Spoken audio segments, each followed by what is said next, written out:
Balita ngayon, isang grade 5 student patay matapos umanong sampalin ng kanyang teacher. Ano nga ba nangyari dito? Halika kayo, pag-usapan natin yan. Sa pagbabalik ko lamang sa TV5 matapos ang 2 linggong bakasyon, nabalitaan natin na ang isang grade 5 student ay namatay ilang araw matapos siyang sampalin umano ng kanyang guro. Ayon sa kanyang ina, nagsumbong sa kanya ang estudyante na siya ay sinampal sa kanang bahagi ng kanyang tenga at siya ay nakaramdam ng pagkabingi. Kalaunan, nagsuka na nakitang ulo at nakaramdam ang pasyente ng parang maraming gumagapang sa kanyang tenga, kaya siya ay dinala na sa ospital, nakomatose ng 11 araw hanggang sa ito ay bawian ng buhay. Kung titignan natin at pakikinggan natin ang kwentong ito, parang napakalakas naman yatang sampal niyan upang magdulot agad ng pagkamatay ng isang tao. Sa mga ganitong pagkakataon, napakadaling magtuturo ng ating mga daliri pero baka mayroon tayong hindi nakikita dito. Kung titingnan natin ang kanyang mga sintomas, baka mayroon ding ibang mga sakit itong batang ito. Baka mayroon din siyang meningitis, isang klase ng impeksyon at pamamaga sa balat ng utak at ang spinal cord. Ilan sa mga sintomas nito ay pinakita ng bata. Masakit yung tenga, nananakit yung ulo, nagsusuka, baka naiirita yung meninges ng bata dahil sa impeksyon kaya nagkaroon ng mga ganitong sintomas.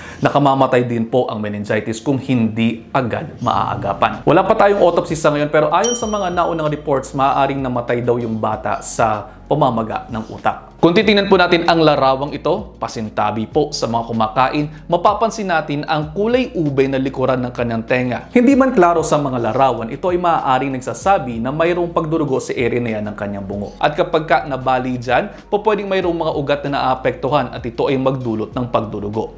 At para naman po sa mga manonood natin, kung makakakita kayo ng ganyan at mayroong history ng trauma, maaaring nadapa, napatama ang ulo sa kung saan, napakampas sa matigas na bagay, nahampas ng matigas na bagay, nasuntok, mainam na dalhin agad sa ospital upang magsagawa ng karagdagang imaging studies upang makita natin kung mayroong pagdurugo at bali sa loob ng bungo.